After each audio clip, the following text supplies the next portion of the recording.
Hello, and a big welcome to all of you out there who are listening or looking at this. And I'm very excited today because I'm going to interview one of my colleagues, I suppose. And big welcome to you, Kirsten Nelsen. Uh, Thank you, Anne. I'm so happy to see you, and I'm excited to hear about what you're doing. So, Yes, yeah. thank you so much for having me. I'm really honored. And I guess colleagues, yes, I also have a podcast Yes. that I do weekly, and it's called Horse Geeks. And we talk about the tagline is looking at horses and riders from the inside out. And that's very much what I focus on as a horse trainer. So professionally, I'm a horse trainer. I help Mm. riders and horses find balance. It sounds simple enough. And then the podcast was me and a friend of mine who also specializes in balance for people as an Alexander technique instructor. We meet weekly and talk about the things we would talk about anyways as friends. We always talk about horses. Always, Yeah. yeah, you could go on and on talking about horses. Yes. And so my friend Deb and I both specialize in it's a little bit of unusual look at training horses and riders because what we're looking at is not how to do a shoulder in or get over the jump or get your horse to be obedient. What we're looking at is sort of is the mind in the right place, number one, for me, and not defensive. And two, is the body moving in its most efficient, optimal coordination?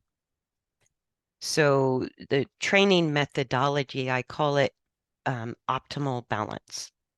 You're training Mm. for optimal balance. And what that means is when I talk about balancing the mind, is we humans and horses share this dual nervous system. So we have the parasympathetic nervous system, which we call the rest and digest nervous system, and we have the sympathetic nervous system, which is the fight and flight. And when either the horse or the rider are dominant, so the nervous systems kind of act like hot and cold water, right? So you can kind of, if we say fight and flight is hot and rest and digest is cold, we can run a little hot or very hot. We Mm. could run a little cool or very cool, right? So there's like a gradient within the use of the nervous system or the dominance.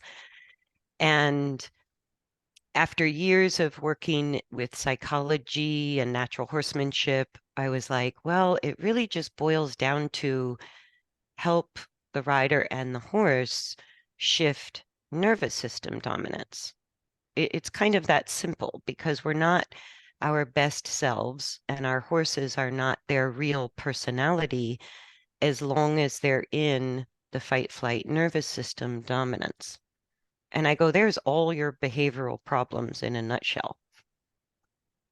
You know, Yeah. it's like if we go into fight and flight because we're triggered by a fear issue, or even if we become sick or uncomfortable in our bodies, that can trigger the fight flight nervous system. So Mm. sometimes it has to do with the physical movement that a horse becomes defensive. And there's lots of strategies for just helping horses essentially calm down, feel safe, and I only work them, or I should say, I consider the work begins once the body is dominant in the rest and digest nervous system. So instead of saying all those big words, I just call it the learning frame of mind. I go, if we're not in the learning frame of mind, then that's the first step. We have to achieve either what they call a cohesion of the nervous systems, which means we can be calm and focused even during high speed and physically taxing work. right? Or they call that being in the zone in athletics. And so either balancing the nervous system or reducing stress and anxiety and tension and all kinds of the related behavioral issues by just really recognizing what are the signs of the horse being dominant in one nervous system or the other. There's lots of body language and energy and behavioral signs if we pay attention. And then being in the rest and digest nervous system dominance, there's also a totally different physiology that goes with that nervous system. So, like in your podcast, Horses and Health, even with people, we know that chronic stress or being in that low grade dominance of the fight flight nervous system is the root cause of lots of health issues that you can see as sort of indirect. And what I realized, because I was always attracted to hot-blooded horses, and you think, oh, you just have to ride what you've got. But I've actually seen that with skill training, one of the things that you have to do with a hot-blooded horse is help them learn to shift into the rest and digest nervous system. But the health of the body is dependent on that for long-term work because the nervous system affects every single function of the body. So it's going to affect the posture.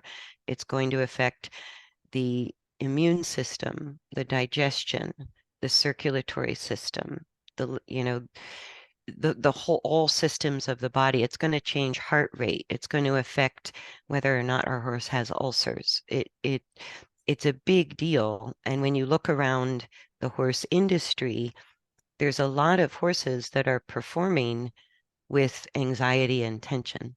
And that can lead to a lot of health issues where we could recognize it and go, I could also train or help my horse work in the rest and digest nervous system.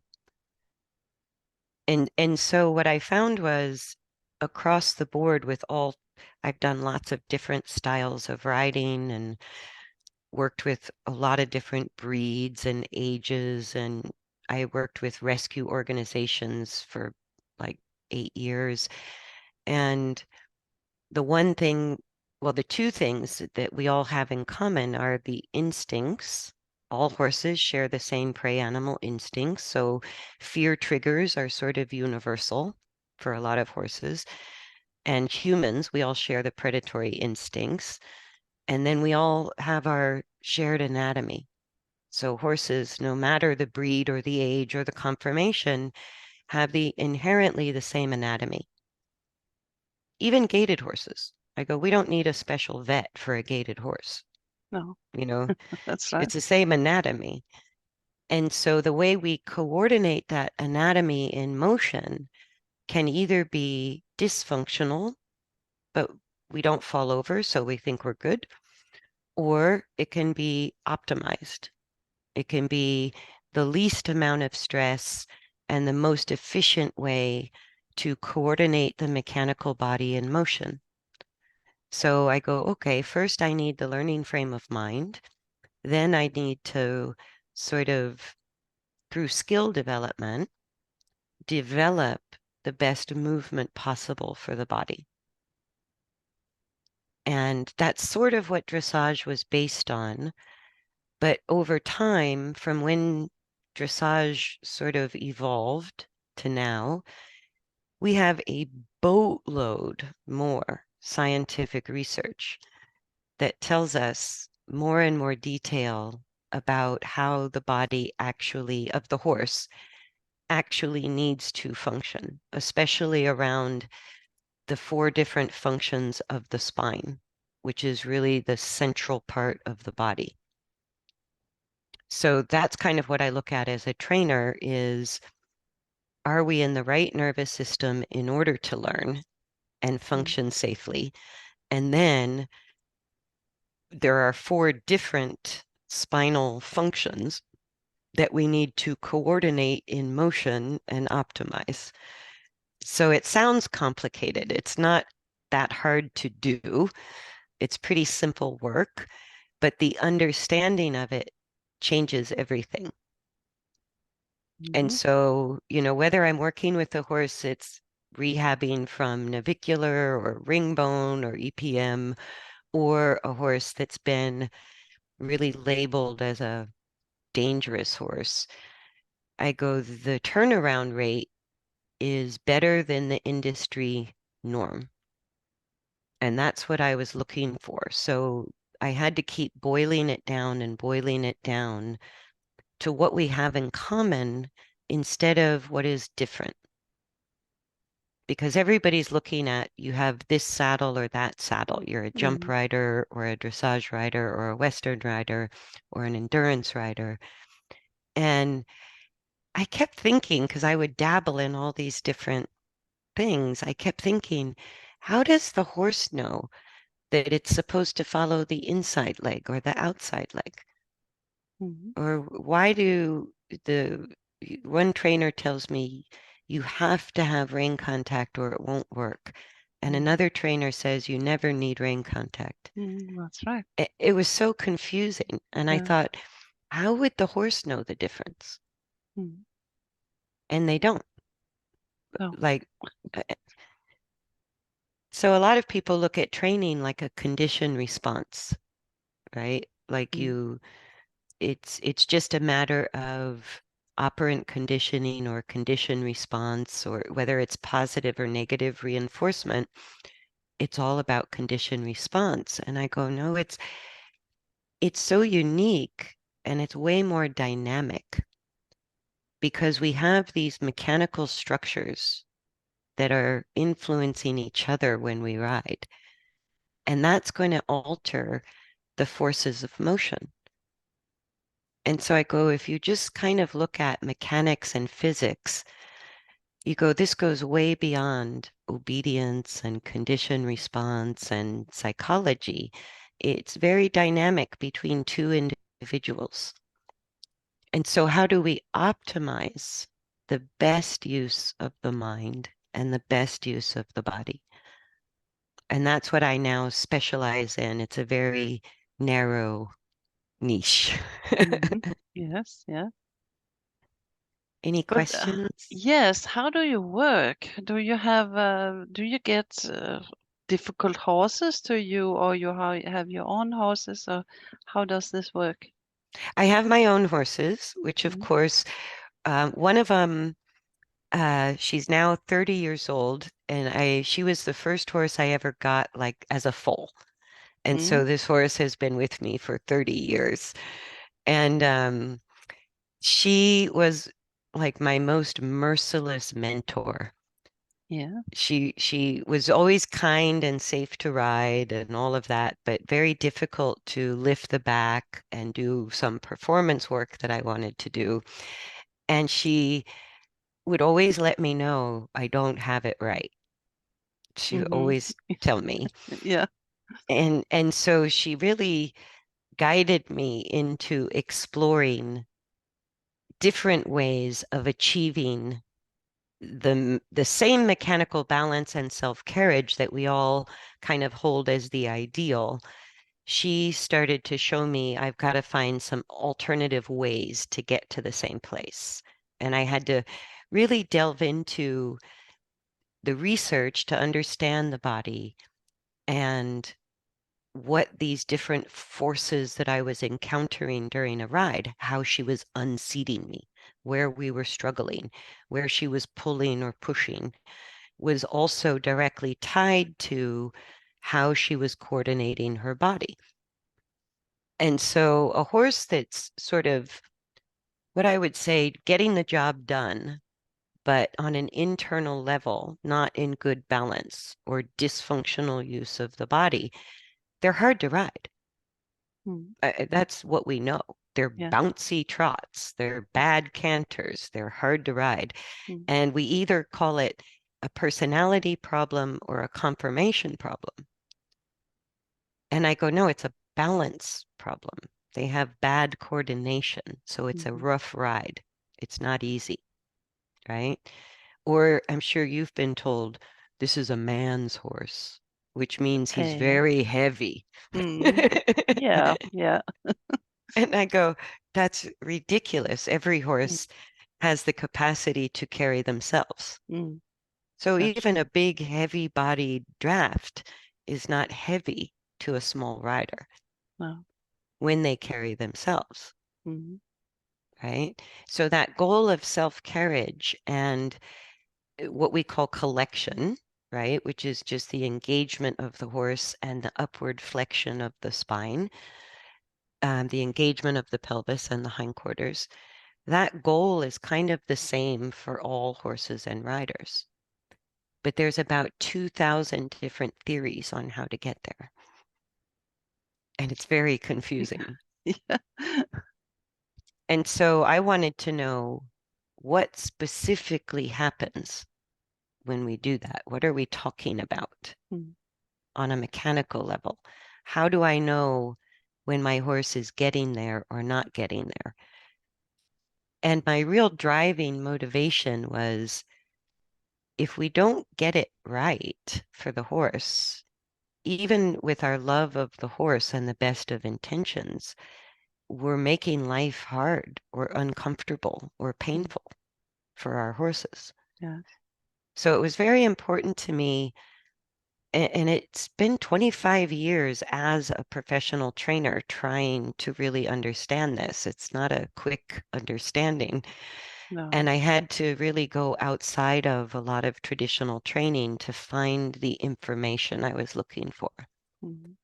But it comes back to good riding, good sort of almost traditional riding, where I find I have to take the time to help people really slow down and understand that some of these things that we're told are not changeable Mm. are very changeable. Mm. Yeah. Good to hear. Mhm. And Because I think, yeah. once people start to experience it, you feel it. You can't miss it. Good Mm. movement is easy to ride. Mm. Good movement feels like you're floating with your horse. Yes. And it's sort of, we can see it in good riders, but the experience of it has to be developed uniquely through each person. Like there's some things we have in common that are very unchangeable, and that's kind of what I work with. So trying to get away from fads and fashions and what's winning this decade versus what was winning last decade, you know, and really go, it's a body. We all have to deal with gravity and we Mm. all have to deal with, Newton's laws of motion. Those haven't changed. And so that's when we're looking for optimizing the coordination of the horse or the rider, what we find is more ease. Not only is it healthier for the body of the rider or the horse and the mind, but it's the reason I ride. That feeling is like Mm. nothing else. Mm. That's right. That's right. Yeah. And I think most of us have had moments like glimpses of those Mm. really good steps where the balance comes together. Yes. Or we've been on a horse where that horse could find it sort of through talent easier than other horses. Mm. But it's that sort of magical moment, and it's often fleeting and it comes accidentally to Yeah. all riders. Yeah. You know what I mean? Yes. Totally. Everybody. Yeah. Yeah, everybody knows what I'm talking about. Yes. And so my mission is to get there on purpose Mm. and Yes. to make it the way that the horse moves, Mm. not the sort of fleeting, you know, glimpse of brilliance in between 8,000 problems. It's like, no, let's work our way through the problems so that this feeling is the movement. Mm-hmm. And that's what we see classically. That's Yeah. even if we go back to the Baroque era of riding, That was sort of the idea. Yeah. Did you find out how the best way is, or you are still experiencing new things, or? No, I think the past 5 years or so, I've worked with some, different mentors along the way that were very important, and also sorting it out. Like one of the premises I adopted early on is that if the horse is anxious or tense or really resisting me, then I'm not appropriate in what I'm asking the horse to do. So the behavior of the horse, or the horse becoming so defensive that they're shifting into the fight flight nervous system, became a little bit my beacon that if that's escalating, I need to rethink what I'm asking the horse to do, or the way I'm asking, or maybe I need a few more basic building blocks in place, because my experience is that in understanding the spinal functions and the coordination, that resistance goes away. The horses fall in love with working with you because it benefits them in a very direct way. They not only feel safer, but they gain more comfort session by session by session. And so if I'm not getting that back from a horse, I have to kind of go back to the drawing board and rethink what I'm asking the horse to do or how I'm asking. Maybe I experiment with some groundwork, or I change how I'm riding a little bit. And so by adopting that as a premise, the horses themselves started to help me find the path of least resistance for each horse during development. And the way you know that you're moving into better mechanical balance, because biomechanics is now a little bit of a buzzword in the horse business. But what I find is people are trying to kind of use their aids to now move the bones around into the right place. And I go, it's not move the bones around, or No. manipulate the neck or tap the legs. It's what we feel as riders. The forces of motion tell us everything about the coordination of the horse. And so I use the analogy a lot of a river, because the way the horse creates forward forces is it starts with the pushing phase of the hind legs. So that thrust of the pushing of the hind legs begins the forward force. So the way the forces move through the horse's body is from the hindquarter, through the back, through the front legs, out through the neck. It always goes that direction, right? And so you can feel the movement of the horse like a river. And if I get on a horse and it's a rough mountain river with lots of rapids and bumps and crazy currents, that's the feeling of dysfunctional mechanical use of the body. And what's crazy is those horses are performing at high levels. They've been doing this for years, right? And then if I get on like the feeling, I tell people what we're working towards, the feeling of really good mechanics is like one of those hotel rivers. Like instead of a swimming pool, they now make these man-made rivers that you can kind of float down. Yeah. And it has a steady rate of flow. It doesn't have a lot of waves or bumps. It doesn't go fast, slow, and it kind of curves gently in the direction of travel. That's exactly what a balanced horse feels like. That's what all horses should feel like to ride if they're in good mechanical coordination. And so somewhere between the raging rapids of a mountain river, after a flood, and that kind of lazy river hotel kind of feeling, there's a huge variety in there that sort of tells me how close or how far the horse is towards the best use of their body, the best Mm. coordination.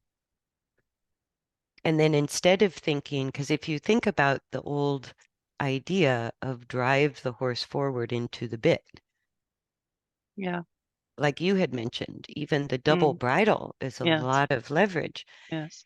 And the idea was sort of to create more energy and then contain the energy in order to increase vertical force, lift the back.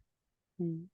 But I go, well, what usually happens is the leverage of the bit or even the use of the reins is actually creating a dam in the river.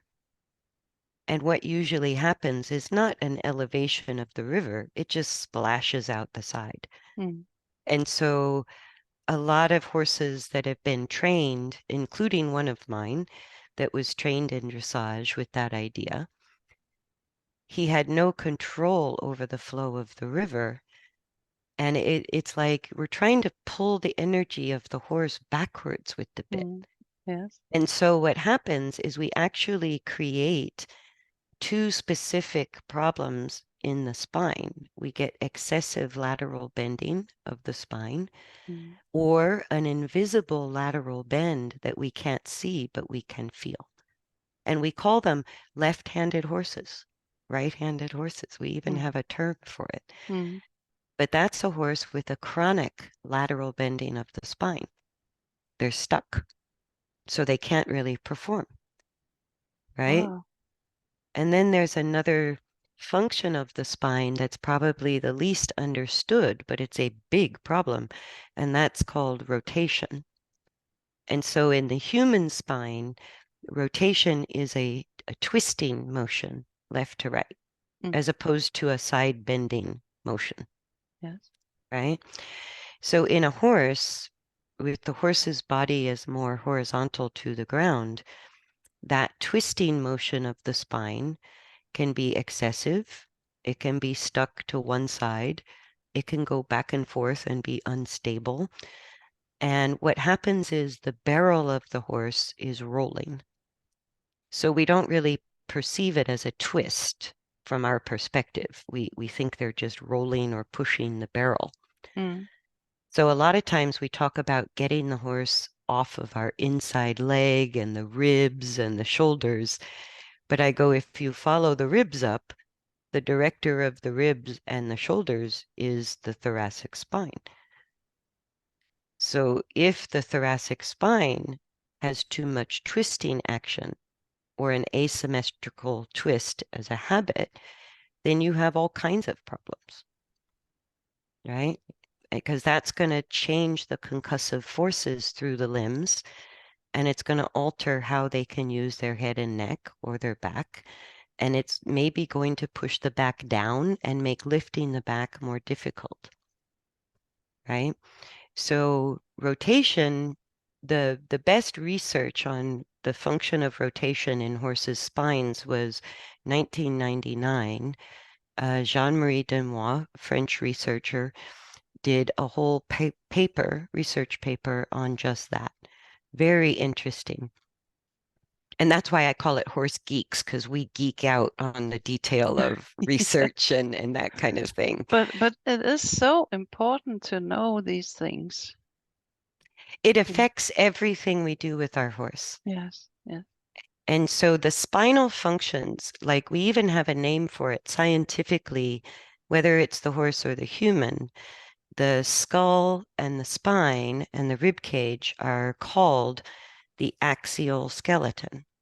It's meant to be the axis of the body, that Mm. the rest of the body moves around, Okay. right? And then our limbs, our arms and legs, or even the horse's arms and legs, is called the appendicular skeleton, which is the appendages to the axis. Mm. So even in the scientific terminology of the skeleton, we have an appendicular skeleton and an axial skeleton. That's the scientific description. And in that information, you see What needs to be stable in the body is the axis, right? So if the axis of the planet wobbles or bends, what happens to the entire planet? It has to morph around that, Yeah. right? So even though on a mechanical level, our spines are never geometrically straight, but the force that we feel should feel geometrically straight, right? So if you look at a good rider, their skull and spine, right down to their seat bones, Mm. is always vertical to gravity, Mm. right? Yes. And to maintain that on a moving horse is, I go, the best analogy is like getting our sea legs. You know, if you're on the ocean in a boat and you look at a good sailor, they can look like they're standing still, Yeah. Yeah. but they're never internally feeling like they're standing still, right? Yeah. So if we think of the horse like a river, the most fun I have is sort of navigating the river to find my balance over gravity in the middle of the river. Mm. And that by itself, now the weight and mass that I am as a rider already starts to change the current of the river. Mm-hmm. You know, so just by getting my own sea legs, so to speak, which is your seat bones in the saddle, Yeah. you begin to help the horse find stability through their axial skeleton. So Mm-hmm. ours is vertical and the horse's is just horizontal. Yeah. So the midline of the horse should feel like a broomstick. It should feel straight and stable. It shouldn't wiggle. It even, I don't want to touch on this too long. It's still controversial.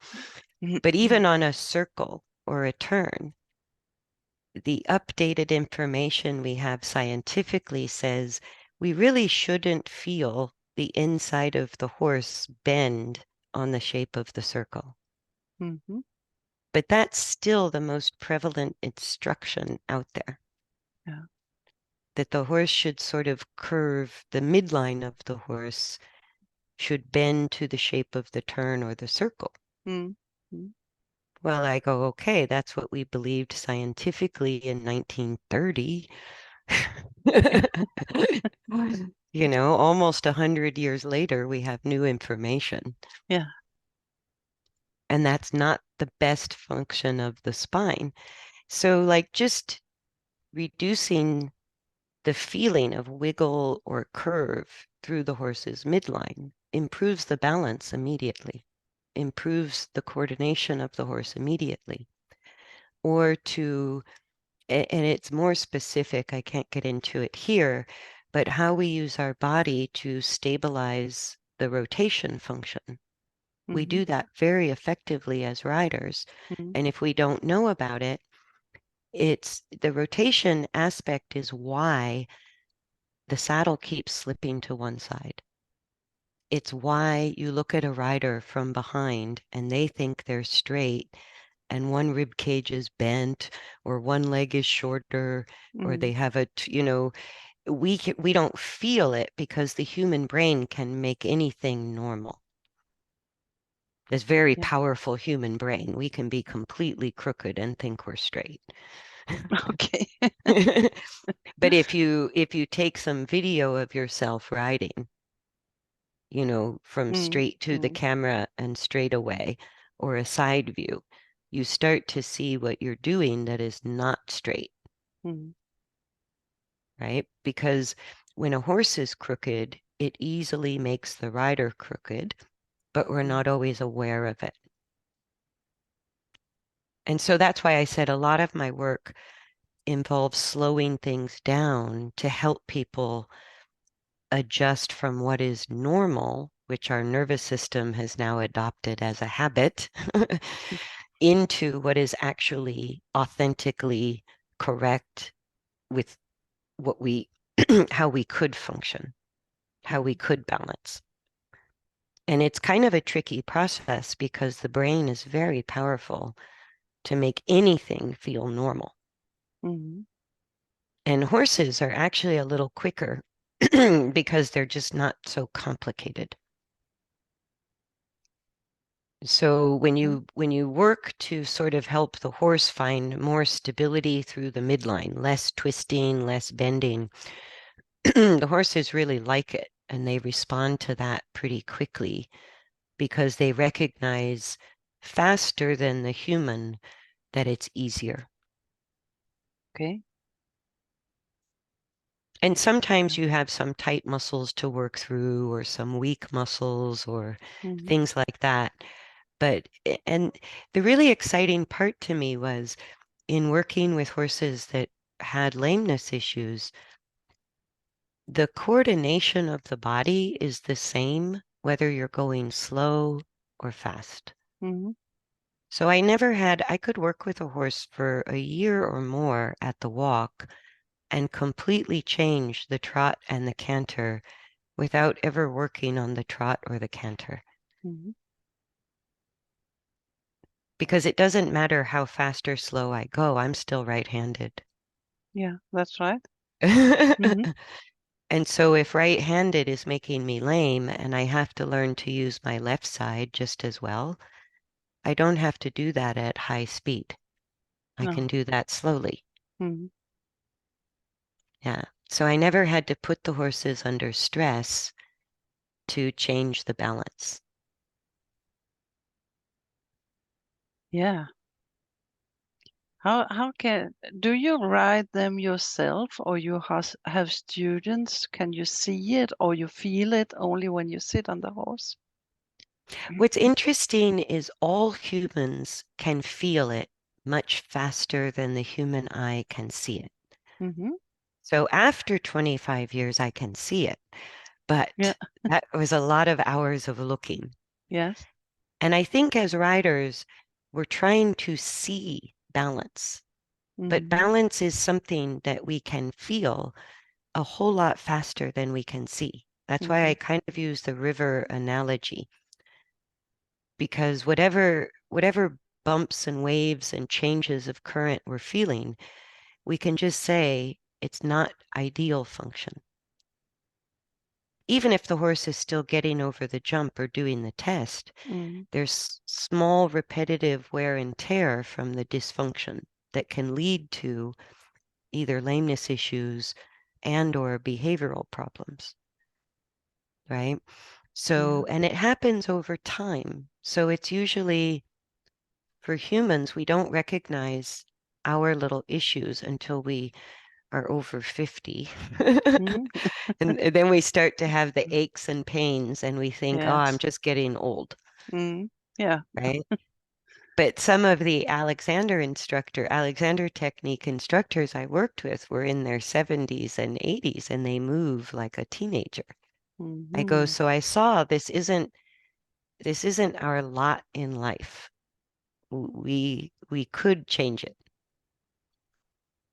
And then the same thing with the horses. It's not like when we say it's conformation or personality or it's an old horse, it's almost like an end of story. Mm-hmm. It sounds unchangeable. Yeah. And so I spent a lot of years working with rescue horses because I thought, oh, here's a man-made problem Mm-hmm. that's kind of the worst case scenario.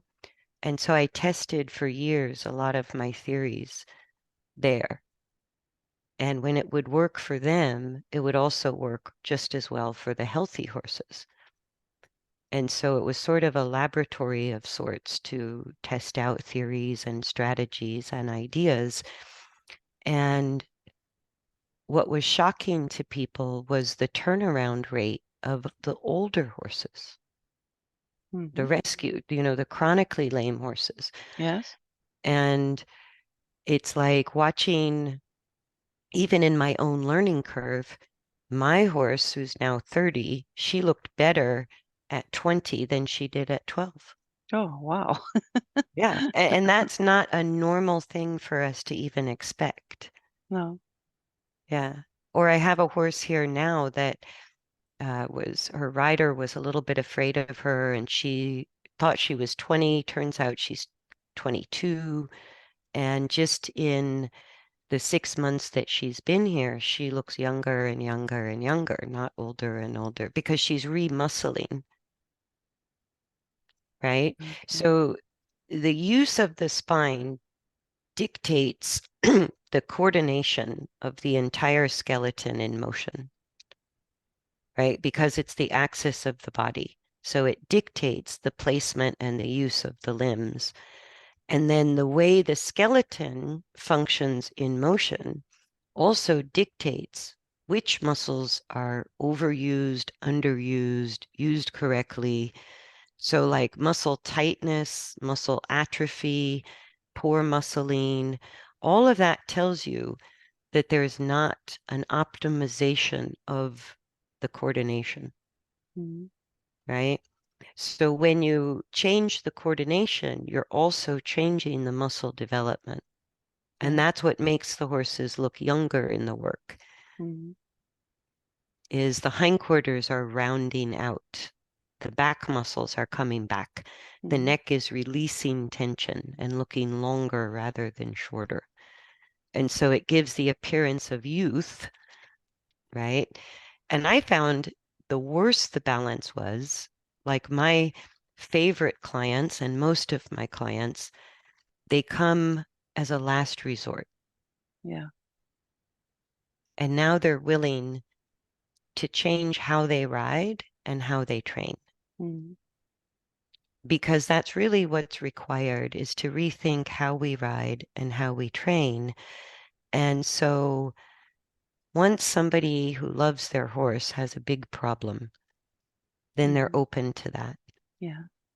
But most of us, if the problems are sort of mild or even moderate, we still go to the vet, the saddle fitter, the body worker, the Mm. farrier. Here, you fix my problem because I don't want to change. Yes, that's Yeah. right. And really, to change the movement,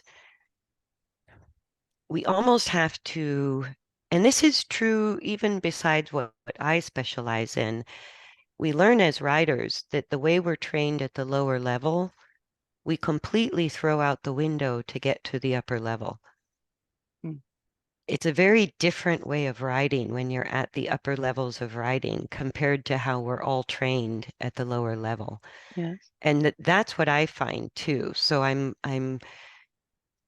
have to teach riders to ride like an elite rider because Mm. that's really what the horse needs, Mm. right? And a lot of elite riders, maybe they can't describe it or they can't teach it, but they can do it. Yes. And that's what really makes them a beautiful elite rider or a great trainer, Mm. is because maybe it's hard to find words for it, but they can do it. Yes. And again, we chalk that up to talent, thinking I could never get there, right? Yeah. But everybody could get there. Mm. But Do we you? have to rethink how we ride and how we train. Yes. Yes. Mhm. How do you, if you get a student and a horse that is uh, the last thing they come to you, do you train them from the ground first, or you train them with the rider on? It just depends. Okay. If riding has become dangerous, or even if the rider is fearful of riding, Mm. even I don't consider the horse dangerous if the rider does, then I get the horse and rider working together on the ground. Yeah. If they're not afraid, because as soon as there's fear, you can't work in the subtle realms. You can't consciously control your own balance if you're in fear. That's not how the No. nervous system works. Mm. And it's It's the not same with about, the horse and the it's rider.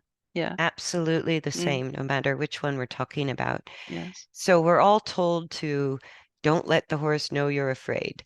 Too late, he already knows. Yes. You can't Oh, hide it, right?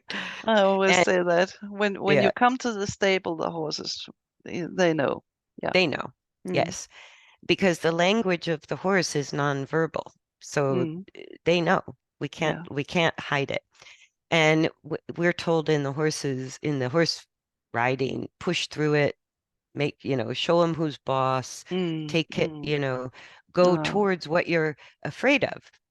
mm, And so I'll tell people, I go, okay, so if you're afraid of snakes and I push you towards the snake, mm, how are you going to feel about me? mm. You're not going to want to see me very often, No, that's right? right. Mm, And I said, and if you're afraid of snakes, either me pushing you towards the snake or sticking a snake in your face isn't going to make you less fearful. no. It's going to make you more fearful, Mm, right? And as soon as we are dominant by a little or a lot in the fight flight nervous system, we no longer have conscious control of our body or our actions. no. So it becomes a game of action, reaction, instinct, instinct, and it's just Mm, a ping pong game of chaos, and it's not safe. So whether it's in the saddle or on the ground, I'm looking for what's the fastest way to get through any anything related to this dominance of the fight flight nervous system. And for some really dangerous horses, the only thing I could come up with to start with was you stand there at the end of the lead rope and I stand here, and let's agree not to hurt each other. And mm, let's just stand here mm. until that energy dissipates and everybody calms down. And it sounds so simple, and yet Yeah. it was transformative for really aggressive horses.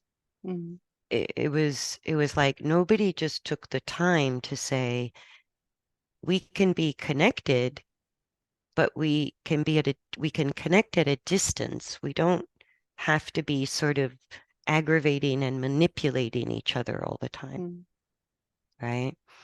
And so that's one example of something that's just so simple and very powerful to interrupt, just to stop the cycle of that action reaction game. mm, And even if we were riding, if I have a fearful rider, I say, maybe today we just sit on the horse and mm. get off, Yes.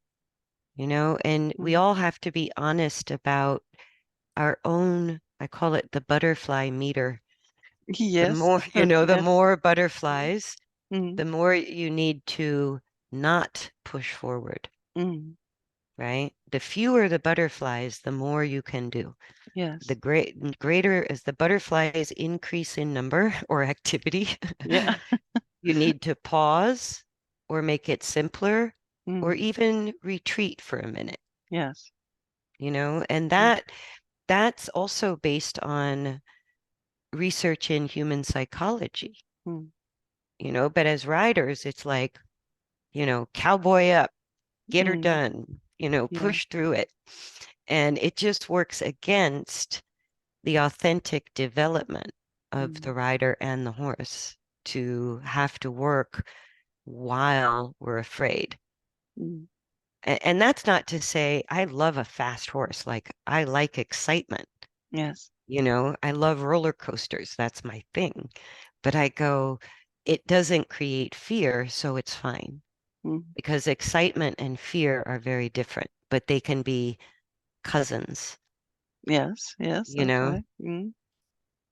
So only we know, or we can read through our horse's behavior, our horse's energy, our horse's expression, Mm. whether our horse is in fear or not, right? And we could do the same for the horse. We could slow it down. We could make the job easier. We could make it less Yeah. complicated. We could take more steps so that we're not increasing anxiety or tension in order to get through the training. Mm. but it's so common, we're all sort of told that's just the way it is. Yes. And I found it doesn't need to be that way at all. Oh, that's right. If you do the the groundwork, it will become much easier later. But it's difficult to say that to people because they always, but I have come so far in my writing, so I must go on from there. It's Yeah, very and I found I absolutely work with that mm, because in different training programs I followed, one of the most frustrating things was you have to follow the program. mm, And I go, when we're working on the level of mechanics and physics and overcoming instinct, I go, no, we can work wherever we're at because it's going to be meaningful. yeah, And then if there's a problem, I'll start to go backwards to where we mm, can be successful. But if the rider feels safe to ride, I go, maybe the learning frame of mind part of it is not even an issue. mm, Like a lot of lame horses, I go, they're calm, they're safe, they're in the rest and digest learning nervous system, they're in the learning frame of mind, but we have a much bigger problem with the movement. mm, And so I go, let's go right into the movement. Let's start seeing how we could most easily start to make changes to the physical part of it. mm, And so the truth is, we can't really separate the body and the mind. So I'm just going, which looks like safety is the most important. So let's check that box. yes, And once everybody feels safe, let's look at, what kind of issues are showing up in the movement. Is it mm, a bending issue? Is it a speed issue? Not enough forward, too much forward, right? The horse turns right but won't turn left. The horse gets the left lead but not the right lead. The horse keeps going lame on the left front or, has navicular changes or ring bone or side bone. All mm, of those are concussive injuries. So it's a repetition of concussion that creates navicular changes, ring bone, side bone, shin splints, some tendon and ligament issues. And so there's quite a lot of lameness issues we can turn around by changing the movement. mm, And even if the pathology on the x-ray doesn't change, the soundness is restored mm, to the movement. yes. So I got, kind of really frustrated trying to follow other people's programs. And so I just don't do that. And when I meet a horse and rider, and I do remote lessons as well through video. And when I look at the video, it's like there's an obvious need of either help the rider change right away or let's address the horse right away. Mm, One of those two, both will be important, but they can be woven together over time. mm, So I go, if the rider is mostly vertical, mostly stable, and not having an obvious impact, negative impact on the horse's ability to move, then I'll go to where do we start with the horse? mm, And if the rider is out of balance or has habits that I know are creating problems that the horse couldn't possibly find better spinal coordination because of how the rider's riding, then I'll start with the rider mm, and work on the rider balance. But it's kind of like, the horse and rider are one unit yes, ultimately. yes. So the focus can shift between the rider and the horse. And once we understand the principles of like the axial skeleton will never change, even if there's anomalies or unique genetic differences or conformation changes, we all have a skull. Mm, We all have roughly the same number of vertebrae, roughly the same number of ribs, and they attach to the same part of the spine. And mm, we all kind of have a functional pelvis, and so even with para riders or um, like riders I've worked with that have scoliosis or they have rods in their back. I go, the body still finds a way to manage the forces, to organize the stability of the body in by optimizing the functions of the spine, but that doesn't mean they have to be perfect functions. Mm. There's a lot of wiggle room for imperfection, Yes.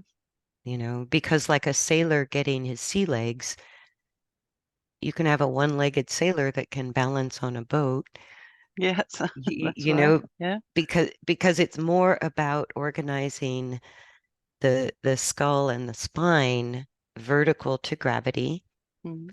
And if you think on like a rough ocean, you wouldn't try to control the current, you know, but you can still find your balance and your stability. And if you're a really good sailor, you can do it with big waves. Yes.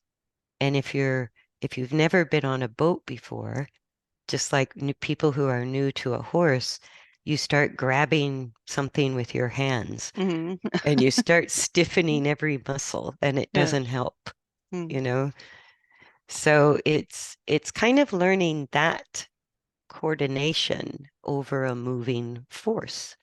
Mm. So a horse is just a force of nature. It's a force of motion. And the way we think is we have to control body parts. And I go, we don't control body parts.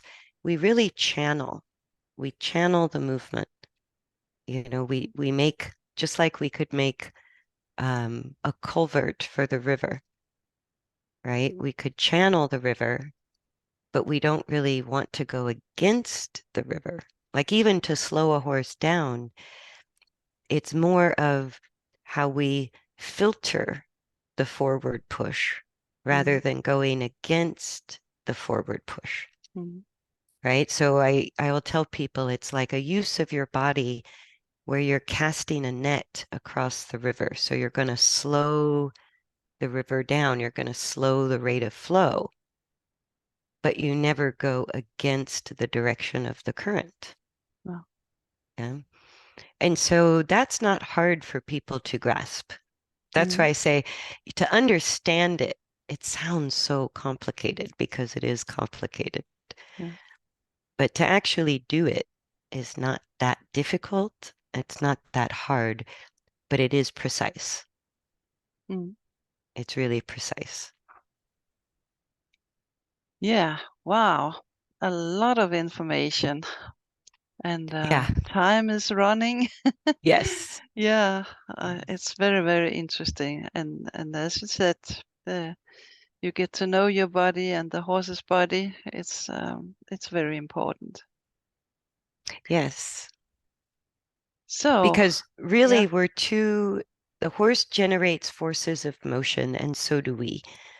And Mm. it's much more like a dance of two dancers kind of finding that harmony together in motion. Mm. And that if either one of the partners doesn't have self-carriage, it starts to look awkward, Mm. That's you right. know. But developing, everybody talks about self-carriage, but I don't see it manifested very often. No. I don't see it actually out there in the horse world very often. Well, thank you so much for being here Hmm. today. Um, Thank where you for can having me. where can people find you if they want to get any help? My website's probably the best place. That's where everything is located.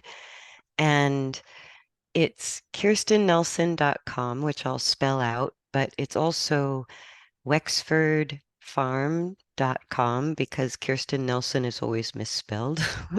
Okay. So Kirsten Nelsen is Kirsten,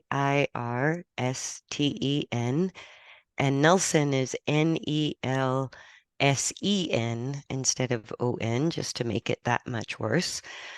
And so it's also under Wexford, WEXFORD, FARM.com.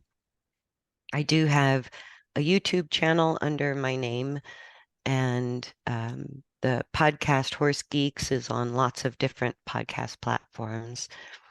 But the website has everything. And I Yeah. offer a lot of information for free under the category of Horse Geeks. So there's little mini lessons and how-tos as well as the podcast. And then I'm just starting to do more remote work and have learning materials and courses up online. Mm, Yeah. that's marvelous. Thank you. Thank you very Hmm. much. I'm so happy you were here today, and I also learned a lot. Well, thank you very much for having me.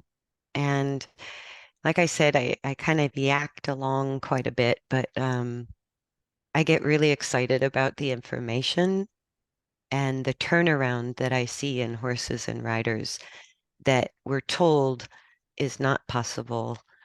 And I've seen thousands of transformations. So it's very possible. I would just like to plant that seed.